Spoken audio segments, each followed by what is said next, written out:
पाहायला मिळतात. कशी अशी परिस्थिती आहे का, काय तुम्हाला याच्यातून वाटतं? आज श्री अमित पापळ या अत्यंत गुणी व्यंगचित्रकाराच्या व्यंगचित्रांच्या प्रदर्शनाचा उद्घाटन समारंभ इथे संपन्न झाला. पुढची 3 दिवस हे प्रदर्शन चालणार आहे आणि तब्बल सलग 3ऱ्या वर्षी हे प्रदर्शन इथं संपन्न होत आहे. ज्या पद्धतीने मागच्या 2ही वर्षी या प्रदर्शनाला लोकांचा उत्स्फूर्त प्रतिसाद मिळाला, अगदी त्याच पद्धतीने याही वर्षी लोक या प्रदर्शनाला प्रतिसाद देतील. विशेष म्हणजे यावर्षी जी अगदी नवीन व्यंगचित्र लावलेली आहेत आणि महाराष्ट्र आणि देशभरातल्या सांप्रत राजकारणावर, सांस्कृतिक, आर्थिक एकूण घडामोडीवर भाष्य करणारी अत्यंत बोलकी आणि मार्मिक अशी ही व्यंगचित्र आलेली आहेत. मी व्यंगचित्रकार अमित पापळ आणि हा संपूर्ण प्रदर्शनाचा डोलारा ज्यांच्या प्रयत्नातनं दरवर्षी उभा असतो असे त्यांचे मित्र श्री अनंत घरत या दोघांचेही मनपूर्वक अभिनंदन करते, शुभेच्छा देते. थँक्यू. यात सुनावणी आहे हायकोर्टामध्ये चिन्ह आणि धनुष्यबाणाची, सातत्याने याच्यावर तारखा पडत आहेत. म्हणजे त्याची सुनावणी अंतिम व्हायचा काही निर्णय होत नाहीये. तुम्हाला काय वाटतं आज काय सुनावणीत होईल? कारण कायदे तज्ज्ञ सुद्धा आता सगळी विश्वासार्हता संपली असं म्हणतायत. नाही, आता मला असं वाटतं की आपण काही फार भाबडा आशावाद ठेवण्यात काही अर्थ नाही. जे काही 37 नंबरला आज मॅटर होतं आणि ते मॅटर कालपर्यंत असं म्हटलं जात होतं की ते 11, 11:30 वाजता वगैरे चर्चेला येईल म्हणून, परंतु ते तसं काही घडलेलं नाही. आणि त्यावर मी कालही रिट्वीट करताना म्हटलं होतं की आपण सगळा हा भाबडा आशावाद सोडून देऊया आणि आपण ताकदीने लढूया. त्या दामिनी चित्रपटातल्यासारखी तारीख पे तारीख कल्पना नाही की अजून किती सुप्रीम कोर्टचे जजेस रिटायर होतील या सगळ्या प्रकरणावर लढता. त्यापेक्षा लोकांमध्ये जाणं आणि लोकांना आपली बाजू समजावणं हे जास्त महत्त्वाचं आहे. राहिला प्रश्न चिन्हाचा, तर मला असं वाटतं की आम्ही मशाल या चिन्हाला घेऊन पहिल्यांदा निवडणूक आत्ता म्हणजे वंदनीय बाळासाहेब असताना एकदा लढलोच होतो, पण त्यानंतर खूप मोठ्या गॅपनंतर महापालिकेची, विशेषतः मुंबई महापालिकेची निवडणूक आम्ही मशाल या चिन्हावर लढलो आणि ती निवडणूक आम्ही यशस्वी करून दाखवली. आमच्यासाठी ही फार मोठी गोष्ट आहे की सगळं काही संपलेलं असताना पुन्हा एकदा नव्याने विधानसभेमध्ये 20 खासदार, 20 आमदार, लोकसभेमध्ये 9 खासदार, महापालिकेमध्ये तब्बल 65 नगरसेवक निवडून आणणं. विशेष म्हणजे आम्ही 3 महापालिकेमध्ये, आता आम्ही चंद्रपूर महापालिकेमध्ये सत्तेत बसत आहोत, परभणी महापालिकेची सत्ता आम्ही एक हाती घेतलेली आहे आणि बघूया मुंबईत काय घडामोडी होतात. कल्याण डोंबिवलीमध्ये भाजपाला दूर ठेवून मनसेचे काही नगरसेवक घेऊन शिंदे सत्ता स्थापन करण्याचा प्रयत्न करतायत. त्यात तुमचे 2-3 नगरसेवक आहेत, त्या मनसेचं गट आहे. एकीकडे तुमची मुंबईत युती होती, एकत्र महाराष्ट्रात लढलात. आता हे सगळे सत्ता समीकरण परत असे वेगवेगळे होताना पाहायला मिळतात महाराष्ट्रात. नाही, अजून याच्यातल्या कुठल्याही मला वाटते अंतिम निष्कर्षापर्यंत लगेच जायची गरज नाही.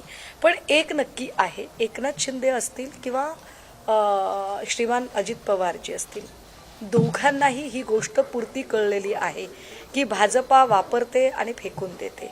ज्या पद्धतीने भाजपने आत्ता या महापालिकेच्या इलेक्शनमध्ये नवी मुंबईला सातत्याने गणेश नाईक ज्या पद्धतीने एकनाथ शिंदे यांचा उद्धार करत होते किंवा पिंपरी चिंचवडमध्ये महेश लांडगे हे अजितदादांबद्दल बोलत होते की हे शक्यच नाही की देवेंद्रजींच्या परवानगीशिवाय किंवा देवेंद्रजींनी सांगितलंय तरी सुद्धा त्यांच्या आदेशाचं उल्लंघन करून दोघं बोलत असतील. हे दोनही लोक जेव्हा बोलतात तेव्हा निश्चितपणे देवेंद्र फडणवीस यांची या सगळ्या गोष्टीला छुपी संमती असते. किंबहुना पुण्यामध्ये जाणीवपूर्वक स्वतःचा पक्ष वाढवण्यासाठी राष्ट्रवादीला नामोहरम करणं, राष्ट्रवादी संपवणं, राष्ट्रवादीची जास्तीत जास्त नाचक्की करणं, यासाठीच हे प्रयत्न महेश लांडगेंच्या माध्यमातून केले गेले. तेच प्रयत्न नवी मुंबईमध्ये गणेश नाईकांच्या माध्यमातून झाले. मला वाटतं या सगळ्या गोष्टींचा साक्षात्कार हळूहळू दोघांनाही होतच असेल. आणि आत्ता सुद्धा महापौर पदाची जी निवडणूक आहे ती निवडणूक आरक्षणासाठी थांबली नाही, तर जोपर्यंत देवेंद्र फडणवीस दावोसवरून परत येत नाहीत तोपर्यंत हे घोंगडं भिजत राहणार आहे. कदाचित शिंदे वेगवेगळ्या पद्धतीने त्यांचा दबाव वापरत असतील. तो दबाव वापरताना हे तर स्वाभाविक आहे की महापौरपद आता भाजपा मागेल, कारण संपूर्ण शहरामध्ये, मुंबई शहरामध्ये विशेषतः महापालिका निवडणुकीच्या प्रचाराच्या दरम्यान कुठल्याही फ्लेक्सवर भाजपा महायुती एवढाच उल्लेख होता. एकाही फ्लेक्सवर भाजपा सेना महायुती, सेना हा शब्द गायब होता, धनुष्यबाण गायब होता. एकनाथ शिंदेच काय, एकमेवाद्वितीय हिंदू हृदय सम्राट बाळासाहेब ठाकरेंचा सुद्धा फोटो गायब होता, दिघेंचा फोटो गायब होता. हे सगळे फोटो फक्त ठाण्यामध्ये होते. याचा अर्थ भाजपाने महापौर पदाच्यासाठी अजिबात शिंदेंना गृहीतच धरलेलं नव्हतं. हे विशेष आहे. हे याच्या आधी मी प्रचार सभांमधूनही म्हटलेलं आहे की पहिल्यांदा असं घडलं असेल की या वर्षी एकमेवाद्वितीय हिंदू हृदय सम्राट बाळासाहेब ठाकरेंचं शताब्दी वर्ष, आणि ज्या बाळासाहेबांनी कायम हा संकल्प मांडला की मुंबई BMCवर कायम भगवाच फडकला पाहिजे, परंतु या निवडणुकीमध्ये उघड जाहिरातीतून सेना, धनुष्यबाण, बाळासाहेब ठाकरे, आनंद दिघे सगळे लोक गायब असताना सुद्धा संपूर्ण शहासेना, शिंदेंची शहासेना ही भाजपाचा महापौर निवडून यावा यासाठी धडपडत होती. त्यामुळे आत्ता शेवटच्या क्षणाला जर ते प्रयत्न करत असतील तर मला नाही वाटत की भाजपा त्याला काही फार प्रतिसाद देईल. आत्ता जे काही दबाव तंत्र किंवा आजारी पडणं, गैरहजर राहणं जे काही असेल, कदाचित त्यांचं असं असेल की महापौर जरी तुम्ही घेतला तरी स्थायी समितीचं अध्यक्षपद आम्हाला मिळावं. पण भाजपासारखा अत्यंत व्यापारी तत्वावर चालणारा पक्ष, कारण भाजपा हा वैचारिक वगैरे अजिबात आता राहिलेला नाही, व्यापारी तत्वावर चालणारा पक्ष हा स्थायी समितीचं अध्यक्षपद त्यांना देईल असं वाटत नाही. मुळात महापौरच भाजपचा बसेल का नाही इथपर्यंतच्या शंका कुशंका आहेत. आणि हेच याचं प्रमाण आहे की भाजपाने जो विजय साजरा केला तो विजय किती बेगडी आणि किती तकलादू होता. जर भाजपा खरंच विजयी झाली असती तर महापौर पदासाठी भाजपाला शिंदे किंवा कुणाकडेही कुबड्या मागायची गरज पडली नसती. जरी शहासेना आणि शहासेनेचे प्रमुख श्रीमान अमित शाह यांनी महाराष्ट्रात येऊन अब हमें किसी की बैसाखियों की जरूरत नहीं असं म्हटलं असलं तरी महाराष्ट्रात अजूनही भाजपाला कुबड्यांची गरज पडत आहे आणि अजिबात भाजपा महापालिकेमध्ये यशस्वी ठरू शकली नाही. मुंबईचा गड ठाकरेंनी राखलेला आहे. मागच्या वेळेला 85 जागा आणि या वेळेला 89, 4ने जागा वाढणे याला विजय म्हणत नसतात. हे रवींद्र चव्हाण आणि अमित साटम सारख्या अतिशय काय म्हणता येईल त्याला अर्ध्या हळकुंडाने पिवळ्या होणाऱ्या लोकांना जरी कळत नसलं तरी गावठी चाणक्यांना नक्कीच कळत असेल. भाजपचा महापौर होईल की नाही ही शंका आहे. दुसरा 2 नंबरचा पक्ष तुमची उद्धव ठाकरेंची शिवसेना आहे. राहिला प्रश्न भाजपसोबत एकनाथ शिंदेची शिवसेना आहे. मग आता भाजप महापौर पदासाठी ठाकरेंचा पाठिंबा मागणार की मग ठाकरे एकनाथ शिंदेचा पाठिंबा घेणार? भाजपचा महापौर कसा होणार नाही? काय लॉजिक आहे? नाही, याचं लॉजिक काय आहे ते त्यांचं त्यांना. जर भाजपचा महापौर होणे शक्य असते तर इतके दिवस घोंगडं भिजत राहिलं नसतं. हा एक भाग. दुसरं असं की ज्यांच्या सोबत मिळून त्यांनी महायुती म्हणून निवडणूक लढलेली आहे तेच ज्या पद्धतीने दबावतंत्राचं राजकारण करताहेत हे पाहता त्यांचा रस्ता इतका सुकर आहे असं अजिबात वाटत नाही. तिसरी गोष्ट जो आपण जो शक्यता वर्तवलेली आहे की मुंबई महापालिकेतली सेकंड सिंगल लार्जेस्ट पार्टी म्हणून आम्ही पुढे आहोत.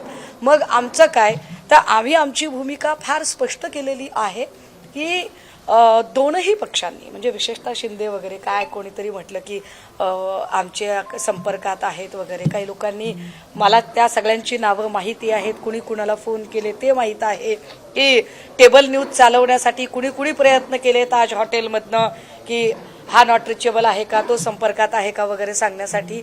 पण आम्हाला स्पष्टपणे त्या सगळ्यांना सांगायचं आहे की तुमची स्वतःची बार्गेनिंग पॉवर वाढवण्यासाठी ठाकरेंच्या नावाचा उपयोग करायचा नाही. तुम्हाला निवडून येण्यासाठी सुद्धा ठाकरेंवर टीका करावी लागते आणि तुम्हाला नव्याने काही करायचं असेल तर दबावतंत्र वापरण्यासाठी सुद्धा ठाकरेंचीच मदत घ्यावी लागते. ठाकरे कार्ड वापरावं लागतं. तुम्ही ठाकरे कार्ड वापरणं सोडून द्या. तुम्हाला काय करायचंय ते करा. आम्ही वारंवार सांगतोय की 65 सीट्स आमच्या निवडून आलेल्या आहेत. आमच्या 16 सीट्स अवघ्या 75 ते 50 मतांनी गेलेल्या आहेत. त्या 16 सीट्स जर आज आमच्या हातात असत्या तर अजून चित्र वेगळं असतं. विशेष मराठी मतदारांना मतदान करता येणार नाही अशी युद्धनीती भाजपाकडून आखली गेली तरी सुद्धा 65 सीट निवडून येणं हा लोकांनी दाखवलेला मोठा विश्वास आहे आणि हा विश्वास आमच्यासाठी सत्तेपेक्षाही लाख मोलाचा आहे. शिंदेचे तुमच्या संपर्कात किती आहेत? कारण शिंदे असा दावा करतात तुमचे नगरसेवक त्यांच्या संपर्कात आहेत, तुम्ही असा दावा करताय की त्यांचेही काही आहेत, कारण संजय राऊत स्वतः खूप मार्ग आहेत आमच्याकडे. खरंच आहे का? नाही काही आमच्याकडे हे बघा, आम्ही जर ठरवलं तर मार्ग खूप सारे निघू शकतात. फक्त अडचण काय आहे माहिती आहे का की ते फार चांगली ओळ आहे, हम जरा से शरीफ क्या हो गए, गली गली के शरारती बच्चों ने खुद को दादा समजने लगे. ते आम्हाला त्याच्यावर जायचं नाहीये. आम्ही आपलं सहज सांगत आहोत की तुम्हाला जे करायचं आहे ते करा. राहिला प्रश्न की कोण संपर्कात आहे काय नाही, जर आमचे कोणी लोक संपर्कात आहेत वगैरे किंवा आम्हाला अशा काही आशंका असत्या तर आम्ही कदाचित आमची लोक हॉटेलमध्ये डांबून ठेवू शकलो असतो. मात्र हे जे काही जे हॉटेल पॉलिटिक्स अशा नवीन नवीन काही कॉन्सेप्ट, नवीन नवीन काही गोष्टी ज्या येतात तर त्यातनं एक समजून घेतलं पाहिजे की ज्या लोकांना कपट कारस्थानं करायची होती त्यांनी ठाकरेंचे आमदार गुवाहाटीला नेऊन डांबले. आता गुवाहाटीला ज्यांनी नेऊन डांबलेलं होतं त्यांना हे माहिती आहे की विचारधारा किंवा निष्ठा म्हणून ते लोक सोबत गेलेले नव्हते, तर ते आमिषाने आणि अपेक्षेने गेलेले लोक होते. अशा लोकांच्या प्रभावातनं निवडून आलेले लोक किती टिकून राहतील याची शंका वाटत असल्यामुळेच आता त्यांना त्यांचे लोक हॉटेलमध्ये डांबून ठेवावे लागतात. पण हे आम्ही सांगितलं पाहिजे पुन्हा एकदा आकड्यांचं गणित म्हणून. ज्या 89 जागा भाजपकडे निवडून आलेल्या आहेत त्या 89 मधले 37 लोक हे अमराठी आहेत. त्यातले तब्बल जे 25 लोक आहेत हे 25 लोक हे इतर पक्षातनं आलेले आहेत आणि त्यांना उमेदवाऱ्या मिळाल्या आहेत. जे 12-15 लोक उरलेले आहेत ते आमदार खासदारांच्या नात्यातले आहेत. भाजपचा मूळ जो निष्ठावंत आहे तो कुठे आहे तिथे. त्यामुळे त्यांच्यातली जी नाराजी आहे ती नाराजी पण तेवढीच आहे. आणि जेव्हा माध्यमं अशा सगळ्या बातम्या दाखवतात की शिंदेचे लोक इकडे जातील का किंवा ठाकरेंचे लोक तिकडे जातील का, भाई होने को कुछ भी हो सकता है. भाजपचे पण लोक बाहेर पडू शकतात ना, या वेळेला काही होऊ शकतं. काही नवी मुंबईच्या कोपरखैनेतला बार आहे त्या ठिकाणी एक हवालदार होता अनिल मांडोळे, त्यांनी त्या ठिकाणी बारमध्ये पैसे उधळले. निलंबनाची कारवाई अनिल मांडोळेवरती झाली. पण अनिल मांडोळेचे जे वरिष्ठ आहेत पोलीस उपायुक्त अतिरिक्त आयुक्त त्यांच्यावरती कारवाई होत नाही. नाही, जिथे गृहमंत्रीच गुन्हेगारांना उमेदवाऱ्या देतात आणि अशा गृहमंत्र्यांच्या कारकिर्दीत आपण अपेक्षा काय करतो बरं. मला वाटते आजच एका वर्तमानपत्रातली बातमी आहे की मीरा भाईंदरच्या निवडणुकीमध्ये तब्बल 47 नगरसेवक हे गुन्हेगारी पार्श्वभूमीचे आहेत. त्यांचा सगळा गुन्हेगारीचा अख्खा आलेख आलेला आहे आणि हे 47च्या 47 लोक हे भाजपाच्या कमळावर निवडून आलेले लोक आहेत. त्यामुळे जे लोक गुन्हेगारांनाच उमेदवारी देतात आणि त्यांना लोकप्रतिनिधी म्हणून निवडून आणतात अशा लोकांकडून फार कायदा सुव्यवस्था पाळली जाईल अशी अपेक्षा करायचं पण काहीच कारण नाही. शिंदेंना भीती कुणाची आहे? भाजपाची आहे का ठाकरे शोक कोण घेऊन जाईल? कारण ज्यांच्यासोबत ते गेले आता त्यांच्यावर दबाव निर्माण करत शिंदे कुणाला नेमकं घाबरवणे हे ते लोक करतात ज्यांना स्वतःच्या तत्वावर, स्वतःच्या विचारांवर, स्वतःच्या नेतृत्वावर आणि कर्तृत्वावर अजिबात विश्वास नसतो. ठाकरे घाबरतही नाहीत आणि ठाकरे कुणाला घाबरवतही नाहीत. ठाकरे विश्वासात घेतात, ठाकरे विश्वास दाखवतात, ठाकरे विश्वास राखतात. त्यामुळे हे घाबरवणे, कधी ईडीचा धाक, कधी पोलिसांचा धाक, कधी CBI, कधी इलेक्शन कमिशन, कधी वेगवेगळ्या टॅक्टिक्स, दबावतंत्र, मला वाटतं हे सगळं भाजपच्या वळचणीला जाऊन शिंदे आणि लोक शिकलेले आहेत. अलीकडे त्यांच्या देवावर लय विश्वास आहे. तर देवावर म्हणजे अचानक म्हणजे मॅजिक फिगर नसताना देवाची इच्छा असेल तर आमचा महापौर बसेल, हे काय? मला असं वाटतंय की देवाची इच्छा असं म्हटल्यावर अनेक लोकांना किंबहुना भाजपच्या काही भक्तुल्यांना असं वाटलं की नाही आता तो देवा म्हणजे आमचा देवा आहे. तुमच्या नावात जरी देवा असला तरी तुमच्या पूर्ण कार्यपद्धतीमध्ये दानव भरलेला आहे. त्यामुळे त्याच्यावर आम्हाला काहीच बोलायचं नाहीये. आणि जर काही लोकांना जर पाली भाषा किंवा अजून काही गोष्टी कळत असतील किंवा एकूण खरंच काही चांगलं तत्वज्ञान कळत असेल तर मूर्तीतल्या देवापेक्षा सुद्धा म्हणजे काय म्हणता येईल की इकडे तिकडे शोधाशोध करण्यापेक्षा माणसामधला देव शोधणे ही सगळ्यात जास्त मोठी गोष्ट आहे आमच्यासाठी. ज्या मराठी माणसाने मतदान केलं, जे तमाम शिवसैनिक अत्यंत निष्ठेने उभे राहिले, एकीकडे पैशाचा प्रचंड महापूर असताना सुद्धा अजिबात पैसे खर्च न करता ज्या 65 लोकांना निवडून दिलं, ही सगळी माणसं देवगुणी माणसं आहेत. आणि त्या सगळ्या देवगुणी लोकांची अपार इच्छाशक्ती असेल तर होय, मुंबईमध्ये बदल अजूनही होईल अशी मुंबईकरांना खात्री आहे. बदल होईल. आकडे कुठून आणणार? आकडे कुठून आणणार? तारीख दिलेली आहे. त्या व्यवस्थेने पुढची तारीख दिलेली आहे. म्हणजे आज अपेक्षा होती की चिन्हाचं सगळं- नाही, आमची काहीच अपेक्षा नव्हती. मी कालच ट्विट केलं होतं, काहीही अपेक्षा नव्हती. त्यामुळे न्याय व्यवस्थेने मी तर म्हणते काय उलट आज काय बोलायचं हे आमच्याकडून आधीच आमचे ट्विट बघून समजून घ्यावं की काय बोलायचं असतं ते. त्यामुळे आम्हाला काही अपेक्षा अजिबात नव्हती. अजिबात अपेक्षाभंग झाला नाही. उलट जर अशी काही आज सुनावणी झाली असती तर मात्र आम्हाला आश्चर्याचा धक्का बसला असता. त्यामुळे असं काहीही झालेलं नाही. आता जरा काय आकडे कुठून आणणार वगैरे, तर मला काय म्हणायचंय की फक्त 5 आकडे भाजपचे वाढले. त्या 5 आकड्यावर भाजपने फार उन्मादी होऊ नये, कारण भाजपला प्रत्येक वेळेला खोटं पण रेटून बोलायची सवय आहे. काल दावोसमध्येही ते असंच रेटून बोलत होते. आपल्याच मंत्रिमंडळातल्या आपल्याच मंत्र्याच्या कंपन्यांसोबत आपणच कंत्राट करायचं. अरे ते कॉन्ट्रॅक्ट करायचे तर तुम्ही इथे भारतात मुंबईत पण करू शकला असतात. त्यासाठी दावोसला जायचं आणि त्याला आंतरराष्ट्रीय व्यापार वगैरे दाखवायचं. हे म्हणजे असं झालं की गल्लीतला अध्यक्ष, गल्लीतला उपाध्यक्ष, गल्लीतला खजिनदार, गल्लीतलाच सल्लागार, गल्लीतलाच प्रसिद्धी प्रमुख, संघटना मात्र सगळी राष्ट्रीय. याला काही अर्थ नाहीये.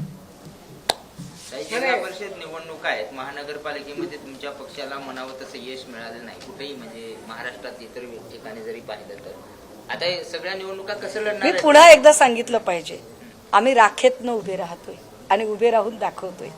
मी म्हटलं की काहीही नसताना आणि चिन्ह सुद्धा नसताना जर लोकसभेला 9 खासदार, विधानसभेला 20 आमदार, मुंबई महापालिकेमध्ये 65 नगरसेवक, परभणी महापालिकेतली 1 हाती सत्ता, चंद्रपूरमध्ये आम्ही काँग्रेस सोबत बसत आहोत.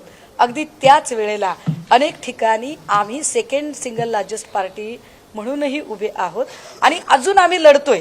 आम्ही कुठेही शस्त्र टाकलेली नाहीत. विशेष आता पैसे द्यावे लागतील, लोक निवडून येतील का नाही म्हणून कुठेतरी सरेंडर होणं आणि ज्यांच्यावर काही कधी टीका टिप्पण्या केल्या किंवा ज्यांच्या विरोधात केसेस लढतोय पुन्हा त्यांच्याच सोबत तुझ्या गळा माझ्या गळा करणं, असे कुठलेही वैचारिक घोळ आम्ही घातलेले नाहीत. याचा आम्हाला सार्थ अभिमान आहे. पण तुमचा मित्रपक्ष शरद पवारांची राष्ट्रवादी मुंबईत एकत्र लढला, तर आता जिल्हा परिषदामध्ये पण एकत्र लढणार आहात का तुम्ही त्यांच्यासोबत? कारण नाही, मला त्याची काही फार सोबत लढतात. सगळे संभ्रमावस्था कार्यकर्त्यामध्ये होते, कारण हे बाळासाहेब ठाकरेंचं पुणे आवडतं शहर. तिथं आज 1 नगरसेवक निवडून आल्यात. एकेकाळी 10, 15, 20 यायची, सत्ता यायची. ही स्थिती कोण आणली? नाही, ती स्थिती मला वाटतंय महापालिका निवडणुकीच्या जागा वाटपांच्या आधी जो गोंधळ झालेला होता, ज्या गोंधळामध्ये शेवटच्या क्षणापर्यंत मित्रपक्षातल्या अनेक लोकांनी चित्रच स्पष्ट होऊ दिलं नाही की कोणत्या जागा कोण लढणार आहे. आपण सगळे या गोष्टीला साक्षीदार आहात. खरं तर मला त्याच्यावर अजिबात बोलायची इच्छा नाहीये, पण ज्या पद्धतीने दिवसभर चर्चा एका पक्षासोबत, रात्री चर्चा दुसऱ्या पक्षासोबत, त्यामुळे एकूण उमेदवारांमध्ये संभ्रमित स्थिती होती आणि त्यामुळे उमेदवारांनी पटापट ज्या पक्षाचा एबी फॉर्म मिळेल तिथं तो एबी फॉर्म घ्यायचा आणि सुरुवात करायची. हे जे केलं गेलं, पण हे नगरसेवक आम्ही घडवलेले नगरसेवक होते. मग ते बाळा ओसवाल असतील, पल्लवी जावळे असतील, धनवडे असतील, हे सगळीच्या सगळी जी माणसं आहेत, ही माणसं कोण? ही माणसं अशोक हरणावळांसारखा माणूस असेल, ही सगळी माणसं शिवसेनेने घडवलेली माणसं आहेत. त्यामुळे मुरलीधर मोहोळ किंवा भाजप यांनी हाबूक ठोकायची गरज नाही. जे मुंबईत झालेलं आहे तेच पुण्यात आहे आणि तेच नाशिकमध्ये आहे. तुम्ही तुमची स्वतःची माणसं निवडून आणू शकत नव्हतात. तुमच्या स्वतःच्या माणसांकडे ते इलेक्ट्रल मेरिट नव्हतं, म्हणून तुम्ही दुसऱ्यांची पोरं मांडीवर घेऊन त्यांची नामकरण करण्यामध्ये आणि त्यांना कुंची टोपी घालण्यामध्ये जर तुम्ही धन्यता मानत असाल तर लोकांना माहिती आहे की तुम्ही कुणाच्या लेकराला काजळ पावडर करताय? म्हणजे शरद पवार गटाने तुम्हाला जुलवत ठेवलं त्याच्यामुळे हा सगळा परिणाम झाला. नाही, एक लक्षात घ्या, आता पवार साहेबांचा पक्ष किंवा अजितदादांचा पक्ष एकत्र बसणार, एकत्र बसताहेत, अशा चर्चा रोज येत आहेत. बहुतेक पॅचअप झालंय, नाही झालंय, आय डोंट नो. पण आणि तो त्यांचा अगदीच म्हणजे वैयक्तिक प्रश्न आहे, त्यांना तो अधिकार आहे, त्यांनी काय करावं ते. फक्त होती अडचण काय की थोडीशी पारदर्शकता जर असेल तर निर्णय घ्यायला सोपं जातं. अगदी शेवटच्या क्षणापर्यंत म्हणजे AB फॉर्म देण्याच्या शेवटच्या दिवसापर्यंत जर ती स्पष्टता येत नसेल की कोण कुणासोबत लढत आहे आणि कुणा विरोधात लढत आहे, तर तिथे गोंधळ नक्की निर्माण होतो. म्हणजे अगदी आता समजा माझ्या बाजूला संजय मोरे बसलेले आहेत, संजय मोरे शहर प्रमुख आहेत, पण संजय मोरे एक उमेदवार माणूस त्याच्या पक्षाचा प्रचार सोडून जर शेवटच्या दिवसापर्यंत जागा वाटपाचा त्या सगळ्या किचकट गोष्टींमध्ये जर डोकं लावून आहे आणि अगदी त्याच वेळेला उमेदवार या सगळ्या लोकांचं हॅमरिंग आहे, तर तयारी कधी करणार आहे माणूस? सो या सगळ्या सुद्धा मानवी मर्यादा समजून घेतल्या पाहिजेत. त्यामुळे जे लढले त्या सगळ्यांच्या बद्दल आम्हाला निश्चित अभिमान आहे. पराभवाला शरद पवारांची राष्ट्रवादी कारणीभूत होती असं म्हणायचं? अजिबातच नाही. तुम्ही काहीही वाक्य माझ्या तोंडी घालायची गरज नाही. मी माझा इनर कॉन्शियस संपूर्ण जागा ठेवून ही वक्तव्य करताय. मी फक्त एवढंच म्हटलं की आधीची जी स्पष्टता असते ती स्पष्टता सगळ्याच पक्षांकडून जी येणं अपेक्षित असतं ती होत नाही. त्यामुळे बऱ्याचदा प्रचाराला पुरेसा वेळ मिळत नाही, त्यामुळे गोंधळाची स्थिती निर्माण होते. मला वाटतं की अच्छा किया तो मैंने किया और बुरा किया तो औरों ने किया अशी पद्धत आमच्याकडे नाही. आम्ही मागच्याही वेळेला जेव्हा विधानसभेच्या निवडणुका झाल्या आणि उद्धव साहेबांना प्रश्न विचारला की तुमचा पक्ष सगळीकडे लढला मात्र जागा त्यांच्या निवडून आल्यात का जास्त, तेव्हाही आम्ही म्हटलं होतो की प्राजक्ता आमच्या दारी, फुले पडती शेजारी, हरकत नाही. ठीक आहे. राज्यात महाविकास आघाडी विस्कळीत झाली असंच म्हणायचं आता, कारण आता विधानसभेच्याच निवडणूक आहेत ह्या जिल्हा परिषद. अहो मला कळतच नाही खरंच. म्हणजे मी माध्यमांवर नाही, काय शिवसेना स्पष्ट म्हणजे मी भूमिका माध्यमांचं मांडली. ऐका ना, शरद पवारांना मी देते का? ऐका ना, मी माध्यमांचं कौतुक करू की माध्यमांवर प्रेम करू की माध्यमांना काय करू मी? कारण जी माध्यमं रोज गणेश नाईक शिंदेचा टांगा पलटी करण्याची भाषा करतात तेव्हा महायुतीत बेबनाव आहे असं म्हणत नाहीत. जी माध्यमं महेश लांडगे रोज अजितदादांची मापं काढण्याची भाषा करतायत तर तिथं बेबनाव आहे याच्यावरती काहीच बोललं जात नाहीये. महायुतीत किती बिनसलंय राव की भाजप सोबत सत्तेत असणाऱ्या शिंदेंना फडणवीसांवर विश्वास नसल्याने ताजमध्ये आपली माणसं नेऊन कोंडावी लागतात. ह्याला बेबनाव नाही, याला अविश्वास म्हणतात. आणि इतका विश्वास नसेल तर सत्तेत का आहेत ही लोक, यावरती खरं तर पॅकेज स्टोऱ्या झाल्या पाहिजेत. ते न करता आपण विरोधकांना धारेवर धरता याचा मी अत्यंत सकारात्मक अर्थ घेते की आपल्या अपेक्षा सत्ताधाऱ्यांपेक्षा सुद्धा विरोधकांकडून जास्त आहेत. त्याचवेळी हा प्रश्न उपस्थित होतो असं तुम्ही म्हणले त्यांच्यामध्ये असेल बरेच वाद. नाही असेल नाही आहे, असेल नाही आहे. अहो मान्य करा, असं काय करताय, आहे ते. एक माणूस तुमच्यात येतो. शरद पवार पक्ष वागते गेले काही दिवस सत्तेत असलेल्या दादांबरोबर जात आहे, यामुळं महाविकास आघाडीमध्ये शरद पवारांवर अविश्वासार्हता वाढली आहे का असं वाटतं का तुम्हाला? दादा आम्ही सगळे ज्या क्षेत्रात आहोत ना, हे क्षेत्र परमार्थाचं नाहीये, हे क्षेत्र राजकारणाचं आहे. इथे एक पक्ष दुसऱ्या पक्षावर जशी कुरघोडी करत असतो तसा पक्षांतर्गत एक व्यक्ती दुसऱ्या व्यक्तीवर सुद्धा कुरघोडी करत असतो.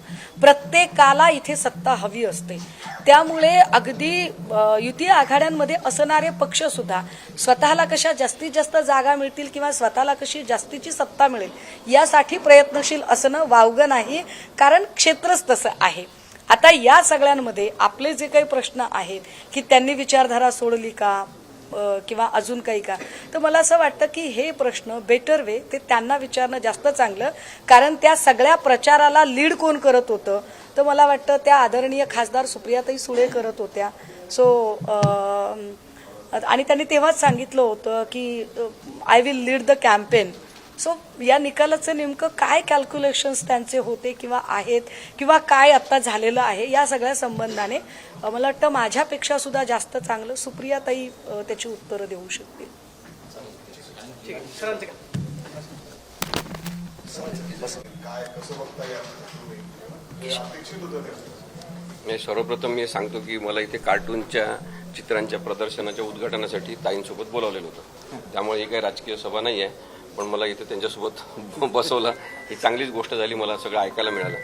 तर मी या चित्रांच्या प्रदर्शनानिमित्त सांगू इच्छितो की राजकारणामध्ये सुद्धा विनोद जिवंत राहायला पाहिजे. त्यामुळे अमित पापडने जे चित्र काढले आहेत ते अनेकांनी बघावे. अनंत घरत याचे पण मी आभार मानतो, अभिनंदन करतो की त्यांनी अशा चित्रांचं प्रदर्शन आयोजित केलं. त्यानिमित्त फक्त एक गोष्ट सांगतो, मग तुमच्या पण प्रश्नाचं उत्तर देतो. तर आम्ही जर्नलिझमला असताना आम्हाला ते शिकवायचे उदाहरण नेहमी की तेव्हा भारताचे राष्ट्रपती होते काही काळासाठी व्ही गिरी नावाचे. तर ते फॅमिली प्लॅनिंगबद्दल फार बोलायचे, सगळीकडे बोलायचे फॅमिली प्लॅनिंग झालं पाहिजे, लोकसंख्या आटोक्यात आली पाहिजे. पण आचार्य अत्रेंनी मराठामध्ये काहीतरी त्याच्याबद्दल लिहायचं ठरवलं मराठा वृत्तपत्रामध्ये. तेव्हा त्यांना एक फोटो मिळाला आणि ते ती फोटो छापणार होते आणि त्या फोटोच्या खाली त्यांना कॅप्शन म्हणजे टायटल द्यायचं होतं. ते त्यांना सुचत नव्हतं. ते लोणावळ्याला होते आणि सतत त्यांच्या ऑफिसमधून फोन येत होते किंवा टायटल काय सांगायचं सांगा, आता छापायची वेळ झाली आहे. त्यांना सुचत नव्हतं. शेवटी त्यांनी सांगितलं किंवा तुम्ही लिहा तिथे व्ही गिरी यांची कामगिरी, कारण की व्ही गिरी हे त्यांच्या अनेक मुलांसोबत त्या फोटोमध्ये होते. तर फॅमिली प्लॅनिंगबद्दल ते बोलत होते आणि तेच त्यांच्या घरामध्ये अनेक मुलं त्यांनी पैदा केले होते. अशा स्वरूपाचा तो फोटो आणि त्याचं कॅप्शन होतं.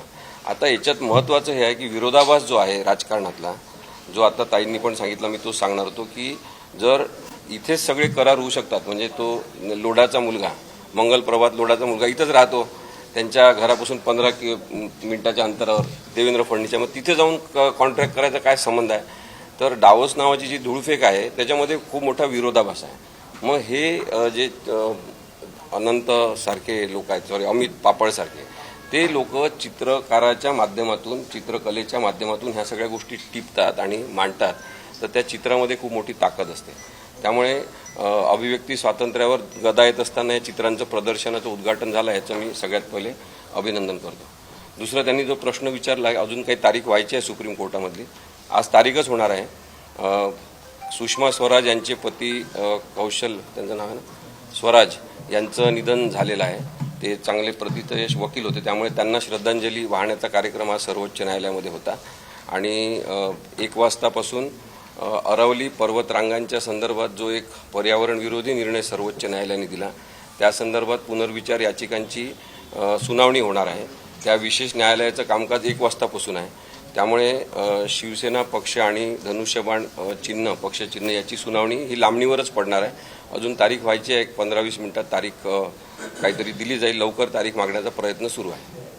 सर, बापट सर असं म्हणाले की आता ही सगळी विश्वासार्हता संपली, आता हे न्यायालय आणि वकिलांचं काम आहे की विश्वासार्हता पुन्हा एकदा निर्माण करायची. तुम्हालाही असंच वाटतं का हे सगळं हायकोर्टामध्ये आता गांभीर्याने घेऊन याचा निकाल दिला पाहिजे? काय आहे की सर्वोच्च न्यायालयाचं, उच्च न्यायालयाचं किंवा इतर न्यायालयांचं कामकाज जे आहे त्याचं विश्लेषण झालं पाहिजे. परदेशांमध्ये या कामाचं विश्लेषण होते, कामकाजामध्ये विलंब कुठे होता याच्याबद्दलच्या मीटिंग्स होतात. आपल्या इथे तशा मीटिंग काही होत नाही. तर अनेक राजकीय लोकांच्या मीटिंगला मात्र न्यायालयातले वेगवेगळे न्यायाधीश उपस्थित राहायला लागलेले आहे. त्यामुळे ती अत्यंत चिंताजनक गोष्ट आहे. विश्वासार्हता टिकवायची असेल तर सगळ्यांनी मिळून प्रयत्न केले पाहिजे. न्यायाधीश, न्यायालयीन कर्मचारी, वकील, पोलीस, डॉक्टर या सगळ्यांनी प्रयत्न केले पाहिजे. तरच लोकशाहीवरचा विश्वास कायम राहील. कारण की लोकशाही यंत्रणांवरचा विश्वास उद्ध्वस्त झाला पाहिजे. अशीच प्रक्रिया आता नरेंद्र मोदी यांनी सुरू केलेली आहे आणि लोकशाहीमधली सगळ्यात महत्त्वाची यंत्रणा न्यायव्यवस्था आहे. तर त्याबद्दल आपण चिंता सगळ्यांनीच व्यक्त केली पाहिजे. राहुल शेवाळे काल तुमच्यावरती बोलताना असं म्हणाले, काल तुम्ही जे ट्विट केलेलं होतं त्यावरती शिंदे गटाच्या नेत्यांकडून तुमच्यावरती टीका करण्यात येते की उद्धव ठाकरे हे तुमचे क्लायंट आहेत आणि क्लायंट हातातून जाईल म्हणून असीम सरोदे अशा पद्धतीनं ट्विट करतात किंवा मालकाला खुश करण्यासाठी अशा पद्धतीने त्यांच्याकडून ट्विट करण्यात. मला असं वाटतंय की मी पक्षाची जबाबदार पदाधिकारी म्हणून या संबंधाने सांगितलं पाहिजे की खरं तर आशिष कुरेशी सारख्या अत्यंत बाष्कळ बडबड करणाऱ्या माणसावर व्यक्त व्हायची अजिबातच इच्छा नसते. मात्र तरीसुद्धा एका जबाबदार वकिलाच्या संबंधाने इतकं बेजबाबदारीने विधान करताना किमान त्यांनी पूर्ण माहिती घेतली पाहिजे की सर्वोच्च न्यायालयामध्ये ही केस कोण लढत आहे आणि वकील कोण आहेत. ते उचलली जीभ लावली टाळ्याला या पद्धतीने आशिष कुरेशींनी विधानं करणं, राहुल शेवाळेही, हे सगळेच एका माळेचे मणी आणि ओवायला नाही कुणी असे लोक आहेत. आणि राहुल शेवाळे तर म्हणजे अजून म्हणजे काय म्हणता येईल त्याला, बडे मिया तो बडे मिया और छोटे मिया सुभान अल्लाह कार्यक्रम आहे. सर तुम्ही ताई कालच्या कल्याण ट्विट बद्दल डोंबिवली, ताई कल्याण डोंबिवली सत्ता काबीज करण्यासाठी शिंदे गटाची शिवसेना थेट मनसेबरोबर चर्चा सुरू झाली अशी माहिती समोर येते. मगाशी यावर बोलले मी काय वाटतं? यावर बोलले मी आणि म्हटलं की अजून एका बाजूला कुठलंही तुमच्या बरोबर, एका बाजूला त्यांच्या बरोबर. मी त्याच्यामध्ये आता मनसेचे नगरसेवक एकत्र घेऊन एका हॉटेलमध्ये गट स्थापन करण्यासाठी गट चर्चा स्थापन आहे. ऐका, ऐका. अजून अंतिम चित्र अजून या संबंधाने अंतिम चित्र काहीही स्पष्ट झालेले नाही किंवा याची पुरेशी माहिती सुद्धा माझ्याकडे नाही. पण एक नक्की जे मगाशी मी म्हटलं की शिंदे असतील किंवा दादा असतील या दोघांनाही भाजपाची एकूण कार्यपद्धती समजून चुकलेले आहेत. त्यामुळे कदाचित काही ठिकाणी जर चुकांचं परिमार्जन करण्यासाठी म्हणून प्रयत्न केले जात असतील तर मला त्याची कल्पना नाही. असू शकतं. तुम्हाला चालेल का म्हणजे चुका महत्वाच्या आहेत की मुंबईत येऊ शकतं. नाही, असं चुकांचं परिमार्जन मुंबईत होऊ शकतं का? त्यापेक्षाही मी जे म्हटलं की हिंदू हृदय सम्राट बाळासाहेब ठाकरे यांची कायम तो संकल्प राहिलेला आहे की मुंबई BMCवर फक्त आणि फक्त शिवसेनेचाच भगवा फडकला पाहिजे. आज जर तो भगवा फडकू शकला नाही तर त्याचं पाप हे फक्त आणि फक्त शहासेनेला लागेल. त्यामुळे तो भगवा फडकवायचा की नाही त्यांनी ठरवायचं. नाही मात्र मग आता मग ते आता आपण लॉजिकली विचार करू शिवसेनेचा भगवा फडकवायचा आहे तुमच्याकडं संख्याबळ कमी पडतंय आता एकनाथ शिंदेशिवाय दुसरा पर्याय नाही. अहो, तुम्ही किती काय आकडे भाजपचे जाणार किती का? आकडे 9 आकड्यांबद्दल फक्त मग आता मग घेणार फक्त कोणाची? 9 आकडा. शिवसेनेची अरे घेणार की होईल ना. भाजपची घेणार? अहो आता राजे ते कागदावरती तर तेच आहे ना म्हणजे एक- भाजपचे नगरसेवक आहेत किंवा मला एकनाथ सांगा भाजपपेक्षा कमी आकडे शिंदेकडे असताना सुद्धा शिंदे मुख्यमंत्री झाले ना मुख्यमंत्री. आपल्याकडे साधा कधी तलाठी 11 वाजता सज्जावर येत नाही. पहाटे 5ला राज्यपाल राजभवनात येऊन शपथविधी घेतला ना. सध्या एकूण या बदलत्या राजकारणामध्ये ज्या पद्धतीने अशक्यातल्या शक्य गोष्टी घडतायत होणे को कुछ भी हो सकता है. तुमचा काय देवावर आहे पण- का विश्वास?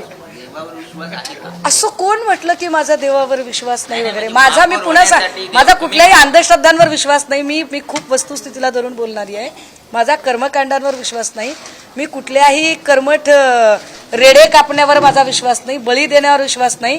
भाजपाने शिंदेंनी नुसते काय म्हणता येईल त्याला शिंदेंनी नुसते गुवाहाटीला जाऊन रेड्यांचे बळी दिले पण भाजपने प्रत्यक्ष शिवसेनेचे लोक फोडून त्यांचे बळी दिले. म्हणजे हे जास्त राजकारणामध्ये plan A plan B plan C तयार असतो मात्र आता आकड्यांचं जर गणित बघायला गेलं भाजप आणि शिवसेनेच्या व्यतिरिक्त तर कुठल्याच पक्षाला नगरसेवक नाहीत. मला मग तुम्ही आपल्याला- ठामपणे का नाही सांगत ऐका, की ऐका, ऐका. एकनाथ शिंदे यांनी कदाचित पाठिंबा दिला तर ठाकरेंच्या शिवसेनेचा महापौर होईल? का हा? पण आम्ही वारंवार म्हणतोय की काय शिंदे आणि भाजपा दोघांनी काय ते ठरवावं. ठाकरेंचं नाव घेऊच नका ना. तुमची बार्गेनिंग पॉवर तुमचे एकमेकांवरचं दबाव तंत्र वाढवण्यासाठी किंवा घटवण्यासाठी तुम्ही कशाला आम्हाला मध्ये घेताय. तुमचे सगळे प्रयत्न थकले तिथं आम्हाला सांगा. मग सेकंड सिंगल लार्जेस्ट पार्टी म्हणून काय स्टँड घ्यायचा तो आम्ही स्टँड घेऊ.